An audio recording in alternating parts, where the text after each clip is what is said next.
Hello guys, welcome back to Send Crypto. In today's content, we're going to talk about Bitcoin. We're going to talk about Ethereum, XRP. We're also going to talk about the Litecoin target, right? LTC, Ethereum, XRP, and of course BTC. All right. So we already discussed the BTC price target up to like a 28 to 30,000, and why we basically looking for a possible uptrend to just about a 28 to 30k. All right. So I'm just gonna go back and review it before we talk about the good stuff, right?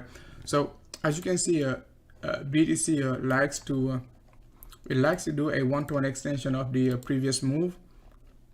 So which is like the move we got from right there, just about like 10k area, let's say 10k, okay, on average, and one-to-one extension of it all the way up to 20k.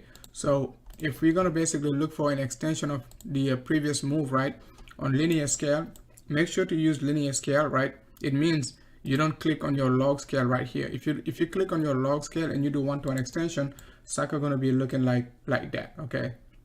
So it's not gonna look pretty. Let's see. Okay, right here, one-to-one extension all the way up there. You can just do that, right? Because it is on log scale. That's why it looks like so small, but it is going to be a one-to-one extension. So just remove the log scale so it looks pretty normal. You can see the how big the your arrow going to be. Okay, it is going to look normal. Okay, so you take a look at it, it's going to be all the way up to 20k area, right? 30k area, right? So that's going to be one-to-one extension. You can do it like that, or you can basically, just to be conservative, you could look for the bottom right here. Okay, if you want to take profit earlier, you look for a one-to-one extension from the bottom. That way you give yourself some leeway. All right, so you're not going to be missing the top and all of that good stuff. You start taking profit, one-to-one extension from the bottom, which is just about like 26. So 26 all the way up to basically 30k, it is going to be like just take profits area, and look for another correction. It doesn't mean rejection, right, but correction, just like what happened back in 20k. And I just explained to you guys, I just sent you an update, and I was like, remember when BTC was right here, and I was like, once we drop right there, pump right here, drop right here, it is going to be very, very bullish. Okay, it is going to be very, very bullish, because it is going to be a flat correction, and most of the time this flat correction on a macro scale, they tend to basically move very, very fast if they're successful. Okay, so, and I showed you that if you go on my basically educational content, you can see like those correction I'll be showing you. I think like correction 1 and 3, they both flat correction, just in different pattern. Okay, and they tend to move very fast, right? So we could be expecting, just to cut it short, we could expect, if it is successful, one-to-one extension of the previous move, going to be just about 38 to 38, just about a 28 to a 30k area temporary rejection. And we're going to take a look at it if we could get 1.618 extension, because 1.618 extension is up there, but we're just not sure. 1.618 extension going to be swing low to swing high, right? Roughly right 20k, and swing low again. So we can take this low temporarily. 1-to-1 extension going to be 27. 1.618 extension going to be just about like 35k, and I talked about it yesterday, right? But the most important target, it is going to be just about 1-to-1 extension, and we're going to see if we're going to make another correction, triangular, whatever type of correction we're going to make, we're just going to basically go from there, right? Even if you go back in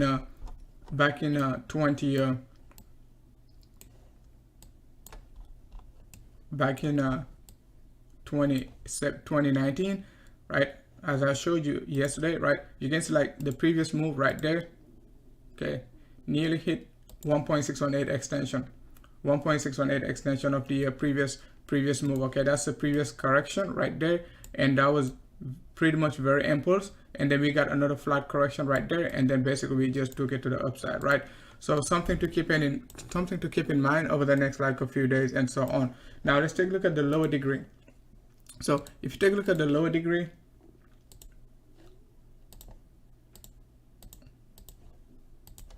if we take a look at the lower degree, our next support area, basically we talk about it when basically drop right there. We say 21 EMA going to be the support area, right? If we break it, right, it could do this like, and that it is still going to be a flat correction. We're going to get support right around this area of 22K. As you can see, it is still going to be a correction. 20 to 22, it is just going to be a 10% correction. Previously we got like 16% correction from just about like 20 all the way down to like a 16K area, right? So nice 16% correction. So 10% correction, I don't think it is a big deal. 8 to 10% correction. If it happens, we got the 1 hour 100 EMA, and it is going to confirm our analysis. We got the possibility of getting this move and getting that big move to the upside, right? So if you're looking to get out and you don't want to basically mess with this one, you can wait for the breakout above like a 24,000, or even like before 24,000. We got many setups to basically anticipate a possible push to the upside, right? If we drop right here, get the divergence on our 15 minutes to 1 hour time frame, okay, wait for our EMAs to cross on the lower degree, 15 minutes, 20 minutes, 30 minutes. We could just buy the long, okay? You could add on right here and you just wait for 28 to 30K area. So you don't have to wait for the breakout. As I showed you the other day, when market drop, give you a flat correction, drop, wait for the divergence on your MACD. Since like this is an hourly time frame, you want to look at it on your 15 minutes, okay, maximum 30 minutes. So you're going to see the correction, if that's going to play out like this, right? You get the divergence, MACD bullish crossover, double bottom, you just take it, EMA is going to cross bullish, and you just take it to the upside, right? Let me just go back and show you what I'm telling you right now. Something like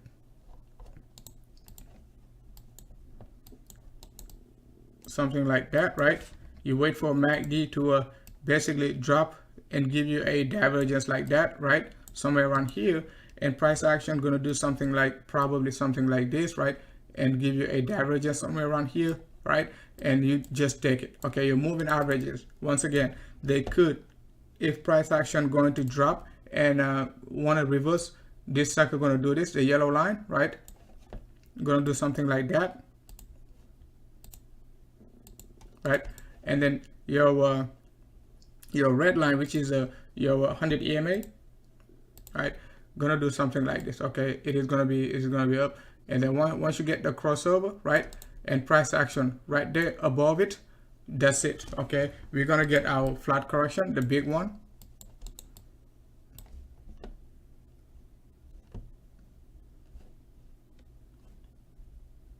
Right here, right? We're gonna get the big move. We're gonna get that move, and that move. So I'm not saying it's gonna drop exactly right here, but all I'm saying is in terms of pattern, it can't even be right here, but you're gonna get the big move, and then you're gonna be looking for the next big move, okay? Similar to what we got right here, okay? Similar to what we got right here. As you can see, we got the double bottom right here, bullish divergence. You can see it on the hourly basis, right? Right there, right? You can see it. We anticipated this move, anticipated this pump. So if it consolidates in this area, it's gonna pump, okay? So exactly, that's what it did. So we could anticipate something like that, right? So let's just be cautious. If it happens, great. If it doesn't happen, okay, we could just say, okay, that's a ABC correction we got right there. That's the ABC correction we got right there. And on the lower degree, the small correction we're making right here could just be itself the flat correction on the lower degree, and that's it. It might not get to correct on the bigger time frame. Remember, we don't know what's market going to do, right? But you can anticipate what market could do. You see what I'm saying? The correction right here is nice. It can basically pump. It's valid. The move right here is valid, okay? But in Elliott wave perspective, in an Elliott wave perspective, you got multiple correction within a correction. You can get multiple corrections within a correction. What I mean by that, right?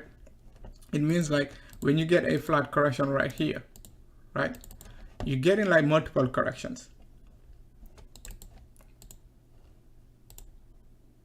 For instance, you're getting a 1, 2, 3. You're getting A, B, C, 3, 3, and then you get a 5-wave impulse, right? But when I say flat correction, I don't have time to basically go through the ABC, ABC and 5-wave impulse. You want one extension, it's going to take up too much of a time to basically do all of that. So all we do say is like we got flat correction. So if you understand what a flat correction is, we don't have to go through 333, 535 and all of that good stuff. We don't have to go through that. We just say, okay, it is a flat correction. It is a flat correction. Okay. For instance, if I say 2, you don't have to say 1 plus 1 or like a 3 minus 2. You see what I'm saying? You just say 2. That's it, right? So that's the same thing. So if this move once again is basically want to be a flat correction, we got our 3. We got this 3-way move. That's also possible, and we can get another 3-way move down. You see what I'm saying? And then 5-way move down actually and a push to the upside, right? That's what I tried to explain to you, but I didn't want to go through too much details because it confuses people, like confuse people with 333, 535 and all of that good stuff, right? So now we know what we're looking for BTC. We know support to look for 6-hour 100 EMA. We know upside potential 28 to 30k, right? And all of that good stuff, right? So now let's move on to Ethereum. Why Ethereum could hit basically over like $800. $800 is our target once again, right? But it can go much higher than $800. Okay, why $800, $900 and so on? Ethereum similarly, right? If we take a look at the 1-to-1 extension of the previous move, which is right there, okay, let's just, for the sake of simplicity, right, let's just assume, like, not assume, but let's just take the absolute bottom, which is like 320 all the way up to basically right here, right, which is like 630, right? Just about 600, right? As we said, Ethereum next resistance was 600, and after 600 it doesn't have any resistance up to what? Up to right there. Okay, just about like 900, 800, right? So 800 going to be 1-to-1 extension of the previous move right there, right? This move right here. Okay, the move right there, okay, all the way up to the top. If we take the low again, 1-to-1 extension going to be 800. So what I mean by that, if you take the arrow and you put it right here instead of the top, you put it from the bottom, 1-to-1 extension going to be 800, right? But to be a moon boy, we can take it all the way up to 1.618 extension, which is a 1-to-1 extension of the bottom and top. You see what I'm saying? So to be conservative, we're looking for 800, right? To be bullish and be a more macro bullish, we're going to be looking for almost $1,000. Because remember, these extensions are just directional move. It doesn't mean like price going to hit 989 or 589 XRP, whatever, and then drop, and never going to break it. None of that, right? It is like the directional move going to go through this area, okay? So if we take profit, doesn't mean like it's going to go back down. It only means it can correct, right, down, or it can even keep going up. We just don't know, but we're just going to take care of the empty space between 650 all the way up to 900. We're just going to cover that area, and then we're going to take a look at it later on. Okay, so Ethereum, it is still a hold, guys. It is still a hold, not a sell, right? I wouldn't try to short it, even if you're scalping, unless you're scalping, right? But I wouldn't try to like short and do all of that good stuff. Either huddle it or buy the dip. Okay, either huddle or buy the dip. Those are the two type of a strategy you should be playing right now, not any short. That's why we haven't been shorting at all. Okay, even when BC was dropping from like 20k down, I was like, okay, we're not gonna short because market is still bullish. We just don't know at what price level, okay, exactly we're gonna find the bottom, and this sucker can pull back right back up, right? So that's why we haven't short like for over, like, I can't even remember last time we shorted, like, I think like maybe like 12k or so. I can't even remember, right? So but it's been a while since like we got a big short call, unless like it is a scalping position and all of that good stuff. All right, so let's go ahead and take a look at XRP, and then we're gonna talk about so XRP. Let's go ahead and take a look at XRP on a weekly basis this time. So let's get the log scan. So if you take a look at XRP on a weekly basis, weekly has crossed bullish. That's very good on EMAs, on our EMAs. As you can see, back in 2017, as soon as we crossed bullish, like early March, you can see what happened next. Okay, this sucker went up from like 0.06 all the way up to like 6 cents. Okay, that's it, 10x like in just about like a month, okay, in just like what, 2 weeks, 2 weeks, guys, 2 weeks, from like February 20th, right? And you know what's late February? Late February always, late February also, right? The start of the 50-day cycle for BTC, all right? So you can see like right there, XRP just 10x in like 3 weeks, 4 weeks. Okay, so we could see something crazy from XRP, guys. We could see something crazy. I'm saying it once again. We could see something crazy like $10 XRP even before like the summer. Okay, I'm not saying it will. I don't like to give like time analysis, but looking at market structure, if we break 80 cents, right, and everything looks good, the probability of XRP going much higher is very high, okay? But we also know the downside. We also know like 80 cents going to be our challenge. We know that, okay? It's not like a done deal. We know this area going to be where people are going to be taking profits because they're thinking like this is going to tap out and all of that good stuff, right?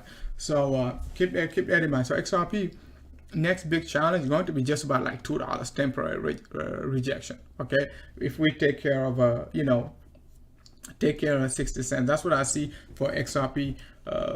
It's kind of challenging to it is kind of challenging to analyze the lower degree. Too much noise, right? But the bigger picture, if you take a look at 3-day time frame and higher, it looks pretty juicy, man. Like, I don't know, but it looks pretty bullish, man. Like bull flag, 3-day 21 EMA support, right? 2-day 21 EMA support, very bullish, man. Just like CRV, okay, Wi-Fi, all right, sushi, okay, they all got support from their 2-day 21 EMA before they big pump. Sell volume very low, not incredibly high.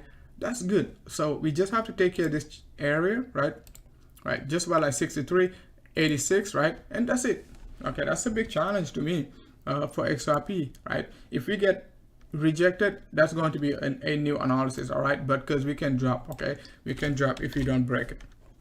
So let's just keep that in mind. So XRP, we know we at the 2-day 21 EMA pretty strong. As we said, when it got rejected just about like 50, we say, 0.618, just about 43, all the way down to 50% to 0.618, going to be roughly,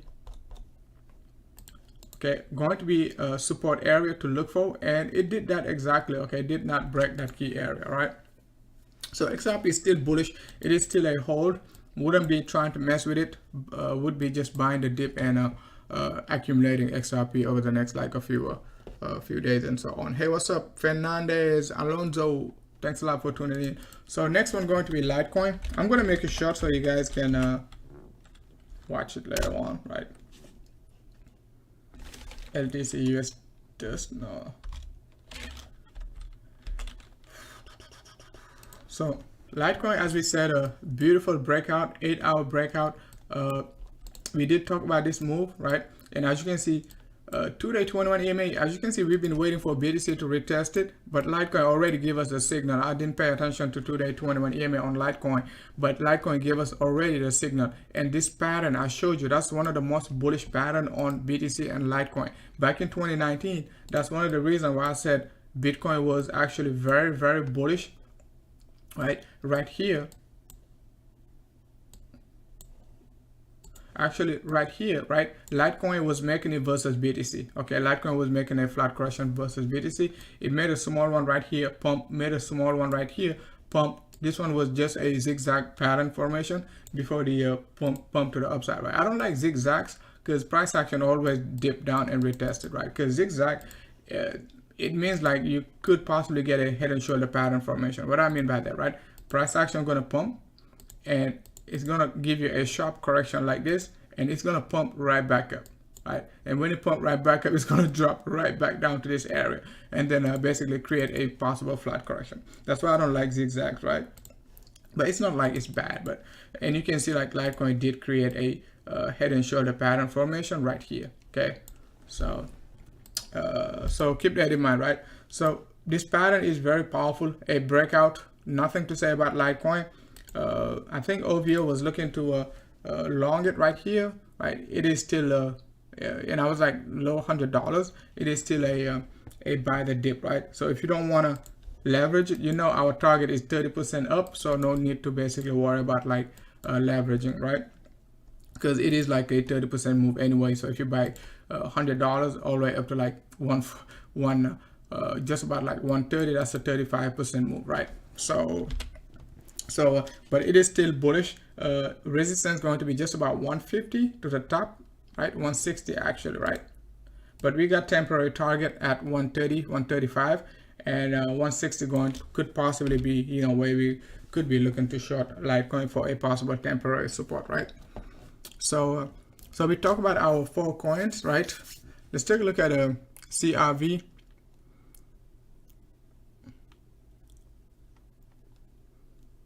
So if Bitcoin is to drop like down to 22, ALTCOIN gonna suffer temporarily a 10 to 20% drop. So let's just keep that in mind, all right? So CRV. So Alonso, if you have any questions, just let me know in the chat room, because it is going to be a shorter update. I might be going for a public live stream again. So CRV is dipping down again, not looking good once again. So it is a flat correction right here. So sometimes it did not dip all the way down to the bottom. It just dipped, you know, 75%, and now it is still correcting. On the 8-hour basis, it doesn't seem that bad, right? It is above the 8-hour 100 EMA. We just have to stay above it. We don't want to basically capitulate like down to like a 60 cents or like a 59. That's going to look very, very bad, okay? That's going to look very, very bad over the next like a few hours. But if we can pull back up, you know, try to close above 67, that's going to look nice. It is one of the most volatile coin. This sucker can give you like a 13-15% 8-hour candle. So just like these type of candles right here. Okay, as you can see, that's 16% candle, almost like 24% candle in 8 hours. So it is very, very, very, very volatile. Okay, very, very volatile. And when it dips, also it is very volatile. Like you can see, like this candle right here was a 20% 8-hour candle, 20%.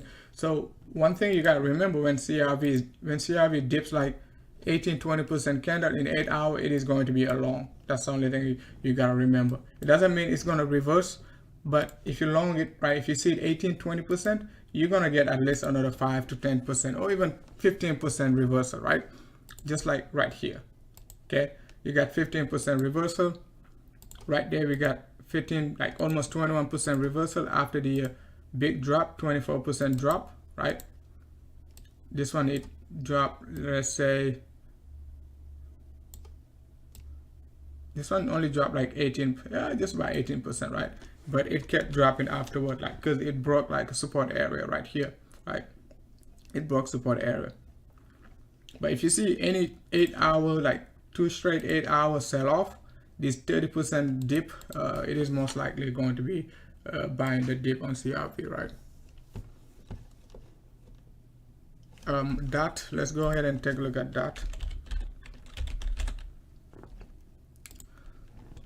So DOT hit first target at 5.5. Some of you guys love DOT, right? So beautiful wedge pattern, broke out to the upside, did not have any divergence. I think I said it during the analysis. It was like the cons is like did not have any divergence on the 8-hour, but 6-hour did have one, push to the upside. We basically getting a bearish crossover.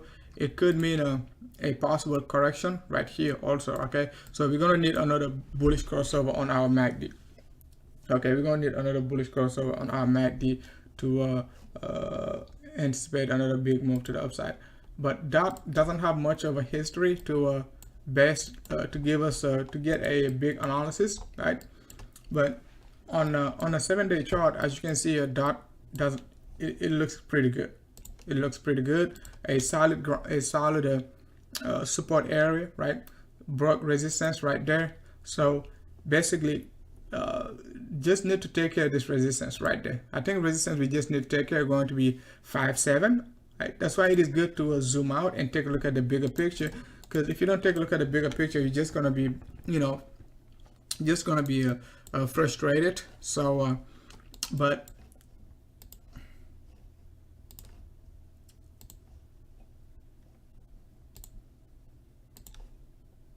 right here, right here.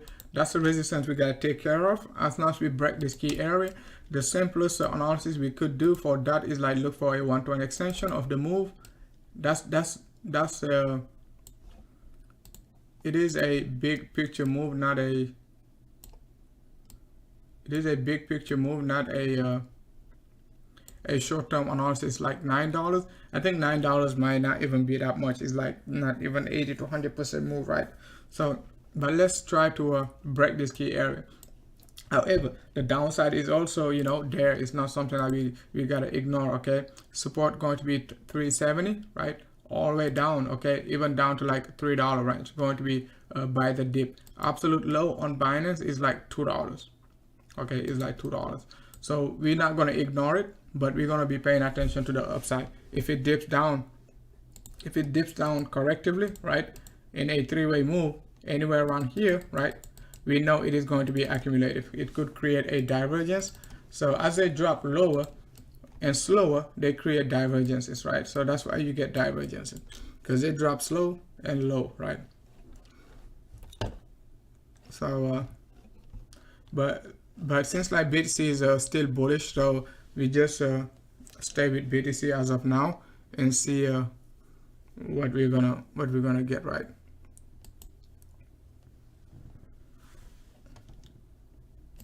Seems like market is correcting a bit. So but you take a look at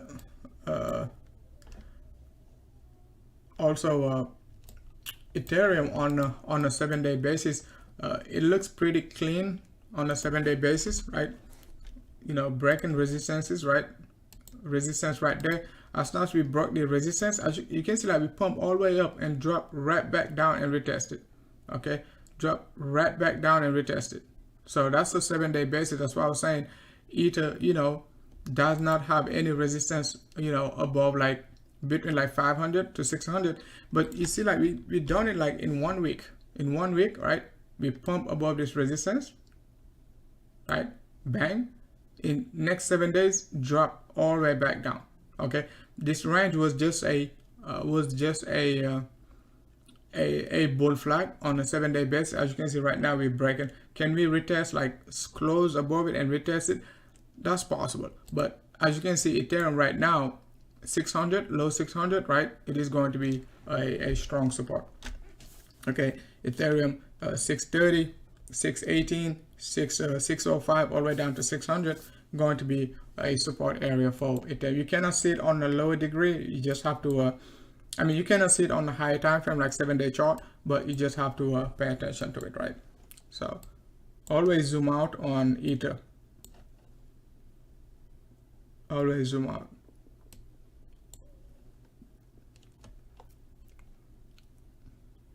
So BNB did break out above resistance right there. You know, right here, that's the resistance. We did break out above it, retest the weekly, the 7-day, you know, EMA. That's a weekly 200 EMA. As you can see, that's where we got support at. So right there, that was a support. Right here, that's a support. So BNB looks pretty healthy, and I think it is going to be a good hold over the next, like, you know, throughout the bull market. I think like BNB going for a 60 billion market cap, it is not undoable, right? That's gonna put BNB just about like what? I think like $600, something like that, $800, depending on the market cap, right? So, but that's a longer term view within the next like probably over like a 12 month or so. If we're gonna be over in a bull market for another 12 months, BNB going to be a good hold, okay? And I give you guys a BNB macro analysis anyway. Let's take a look at it. Because some of you guys don't hold any of these coins until they pump. You want to buy them, like GRS. GRS was like a long-term hold. Like I was like, this sucker pumps a lot, okay? Especially when BTC pumps or dump, right? It does tend to do great. Let's see.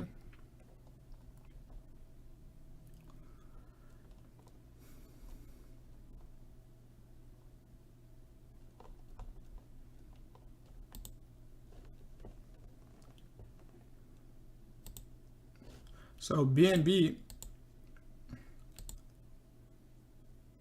So BNB already gave you analysis for it, right? As you can see right here, right there, right? Just about like if we break this 50-day candle cycle, right?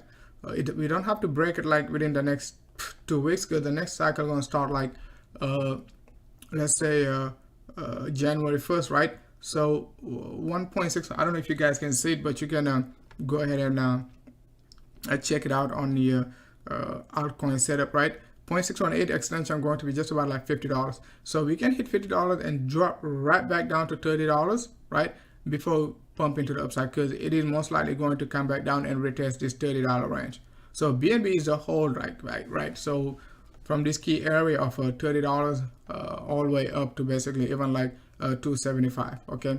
1.27 extension going to be almost like $800, okay? Which basically confirm to what we're saying. So if we're going to be in a bull market and we're expecting BC to hit like 80K and all of that good stuff, it is time to basically pay attention to all of these alt and not try to buy them when they're like 3 figures, like, you know, $600, like $200 and all of that good stuff, right?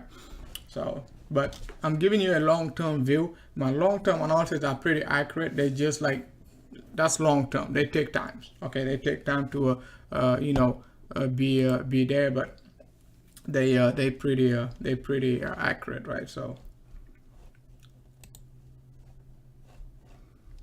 let me see you get. All right, guys, I'm just gonna call it a day. I'm not gonna be going for another public live stream, so if you are looking to watch, let me know for the public. You can ask me any question in the public live stream, right?